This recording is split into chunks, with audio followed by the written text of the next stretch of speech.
The mark of a true master is that a true master sees his art in everything that he does. A true master, regardless of whatever path he begins on, is always able to arrive at the correct destination. And this is true whether you're dealing with a master of visual art, a master of musical arts, or a master of martial arts. True master sees his art in everything, and regardless of the path that he starts on, he's able to reach the correct destination. What we're looking at here is problem 24 of the Iahmesu mathematical papyrus, one of our oldest surviving mathematical texts out of Africa. Was written in 1834 BCE, copied from an older text by the Sesh named Iahmesu or Iahmesu, and has several different types of mathematics problems, including algebra. One of the things that's unique about the algebra problems is that they are solving these, what we today would call one-step equations. And they're solving them using this method called the method of false position. And the way the method of false position works is you intentionally start out by assuming an incorrect answer.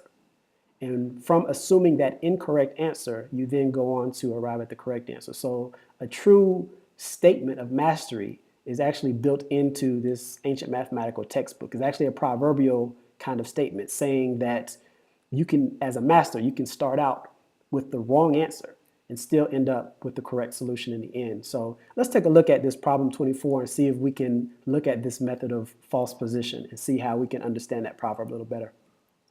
So this is the original hieratic version of the problem, as well as the solution. This is the standard meta-metric form as well as the transliteration. So if we look at the English translation, the problem is asking, it says, a quantity and its 1/7 added together become 19. What is the quantity? Okay, so we can see here the 1/7 is represented by the mouth with the 7 under it. All Kemetic fractions were unit fractions with the exception of the number 2/3. So this is 1/7. And then over here we see the symbol for 10 and with the 9 marks for 9. So 10 and 9 is 19. All right, so this is our original problem statement. So let's see if we can solve this problem. A quantity and its 1/7 added together become 19. What is a quantity? So today, the way we would deal with a problem like this is we would set up an equation. So we would say a quantity can be represented by anything, but let's call it x, and its 1/7 are added together. So added together means addition. Its 1/7 means 1/7 of that original quantity, which is x. Become is a key word for equals 19. So we would start out with this equation and then we would solve it through rearranging the terms and combining the terms and so forth. But with the method of false position, the first thing we do is we assume an incorrect answer. So we're going to assume that x equals 7.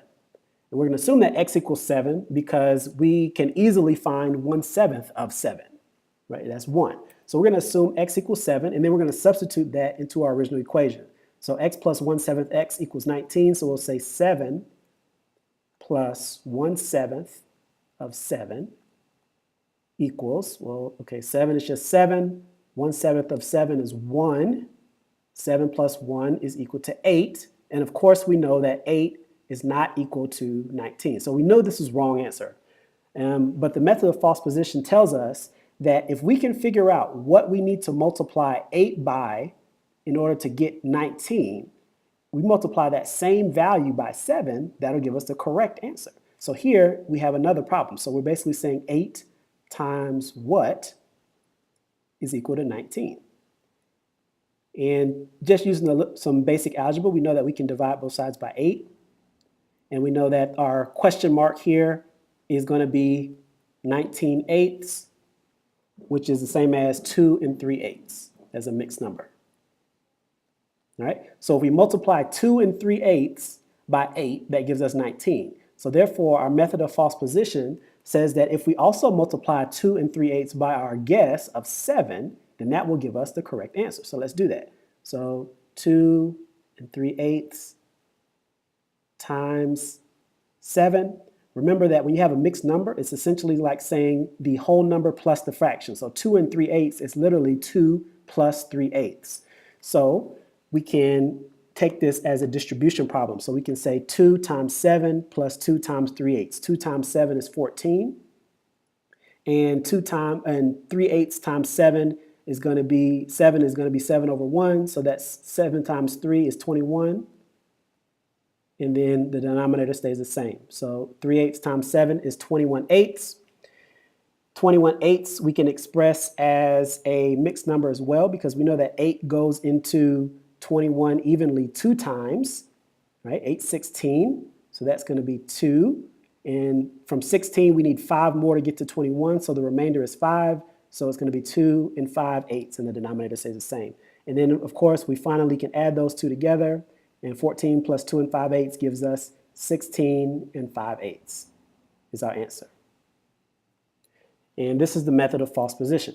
If we were solving this directly the way we would solve it today, it would look like this. We would say x plus 1/7 x equals 19. We would get like denominators by making this coefficient of x, instead of 1, making it 7 over 7. So then we have 7 over 7x plus 1 over 7x will give us 8 over 7x is equal to 19. Then we can multiply both sides of the equation by the reciprocal of 8/7, which is 7/8. We're going to multiply both sides by 7/8, such that here this part cancels out and we're left with x. Then over here we're left with 19 times 7 over 8. Okay, so this is 19 over 1. This is a little bit of mental math to do 19 times 7. 19 is 10 plus 9. So again, we can distribute. So to do 19 times 7, we can do 10 times 7 plus 9 times 7. So 10 plus 7 is, 10 times 7 is 70. And 9 times 7 is 63. So 70 plus 63 is 70 plus 60 plus 3. That's 130 plus 3 is 133. So that's 133 over 8. And then here we would need to divide to get this into this is actually the correct answer, but we can divide in order to change it into a mixed number again. So we'll go 8 divided into 133. So 8 is going to go 1 time into 13. So we'll subtract, and that gives us 5. We'll bring down a 3. 8 is going to go 6 times into 53, and that's 48. We'll subtract again, and we're left with a remainder of 5. So this is telling us that the mixed number would be 16 and 5/8. So you see we get the same answer. Now, this is what on the left, again, called the method of false position. We literally start out with the wrong answer, and yet we are able to arrive at the correct answer. The difference between the way I've solved this here is that in the actual kinetic mathematics, there would not be these types of fractions, because again, I said that all the fractions used are unit fractions. So if we go back to that original problem, you can see in the solution here, all of these fractions represent unit fractions. And so I'll make another video and show you how you can solve this using unit fractions.